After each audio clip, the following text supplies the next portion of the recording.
let's talk about the LCWRA. Woo! Okay, so I forgot that not everybody's in Britain. That's my Britishness coming to play. So, what I thought I'd do is quickly run down what is going on because since I made this video, quite a lot has changed and I've done a little bit of research. So, the LCWRA stands for Limited Capacity for Work and Work Related Activities. So, this is for people who have health problems, who are like not fit to work, but also can't do anything quote unquote work related, which is like volunteering and things like that. And this includes people who have lifelong conditions or who are terminally ill. So this is anyone who has no prospects of getting into work whatsoever.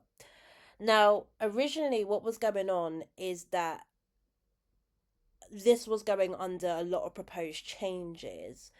It wasn't really fit for purpose initially because it has been blamed for a lot of countless deaths and serious harm to disability claimants of this benefit. But what's happening now is they want to merge this benefit with something called PIP, and you might have heard that in the news recently, where they want everybody on the LCWRA to go under PIP, and so they'd have to go through PIP in order to claim the benefit to say that I can't work. But the issue with that is PIP is notoriously very hard to get, and it would mean that there would have to be a lot of more appeals, a lot of people would fall through the cracks, and again, they would cause a lot of countless deaths. Now, if you haven't noticed, the government in Britain aren't very good, and they have backtracked on a lot of the things that they were talking about initially, but one of the things they backtracked on was called the white paper. Now, I'm not going to go through all of this, but the TLDR is that they fucked up.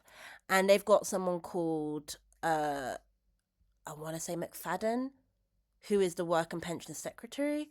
Um, he's basically scrapped a bunch of stuff. So it means that a lot of the proposed changes that they were planning is no longer happening. However, it doesn't mean it's never going to happen because some of the things like removing that health element benefit, especially, I think this is especially for those who are under 22, um, that could happen without all these red tape, for example. So there is a possibility that it could go through.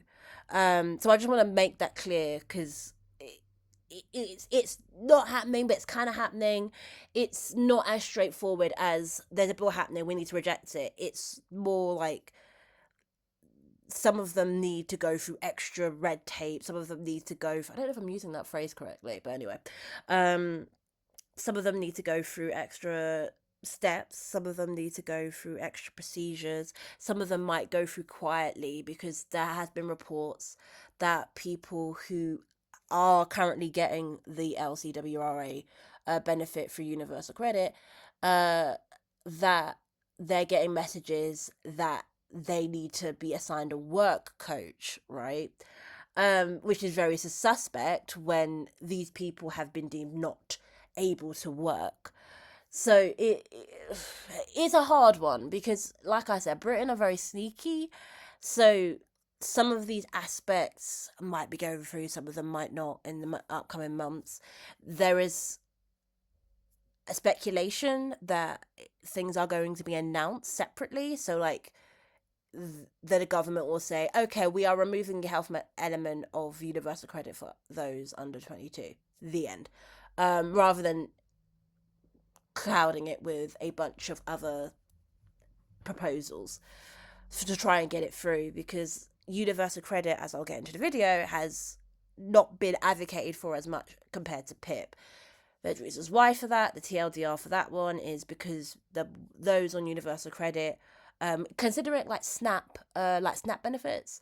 They tend to be of a lower class. They tend to be people of a bunch of marginalised backgrounds. So, a lot of people aren't initially going to advocate for those sorts of people. Whereas PIP, as people have been claiming for the past couple of months, is not an out of work benefit. You can be in work and claim PIP. So those who are in work were like, hey, you cannot take away my PIP. You cannot take away my money. meaning that a lot of people who are even middle class can claim PIP for a myriad of reasons.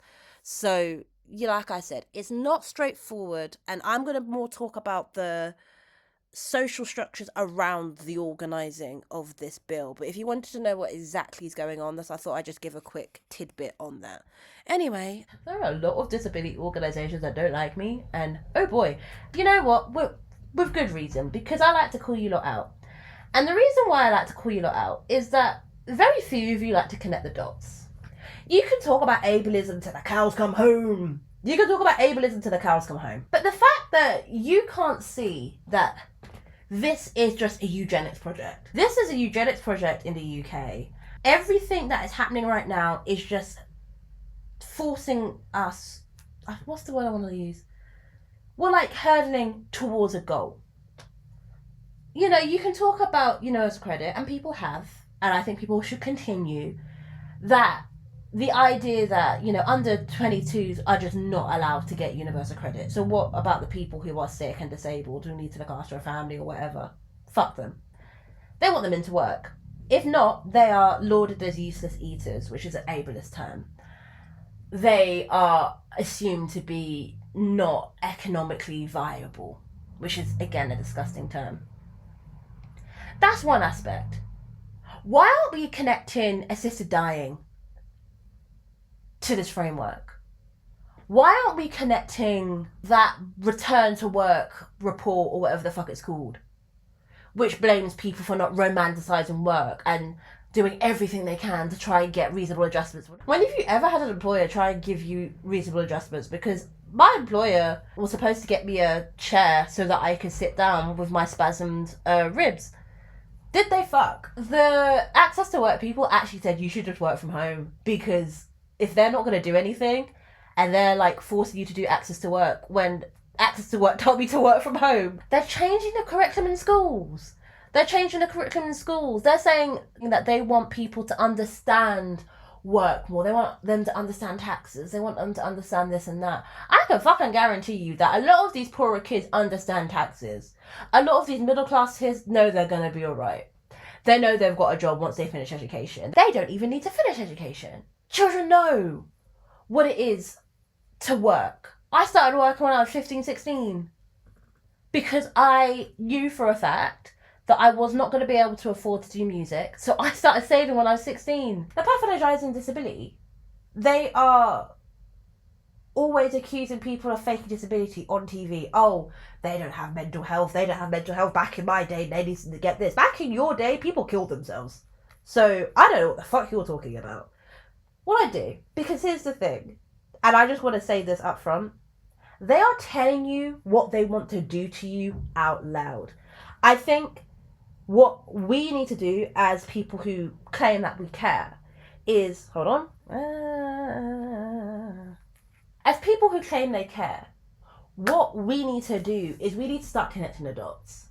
We need to start connecting that these quote-unquote race riots, the murder of people, the raping of people that are happening all across the UK, all across Ireland, all across Scotland, all across Wales, all of that is connected to the way we're pathologising disability, the way we're pathologising like people who don't work in general, people who are carers, things like that, the way that we are trying to romanticise work, we're forcing children to already be seen as economic vessels.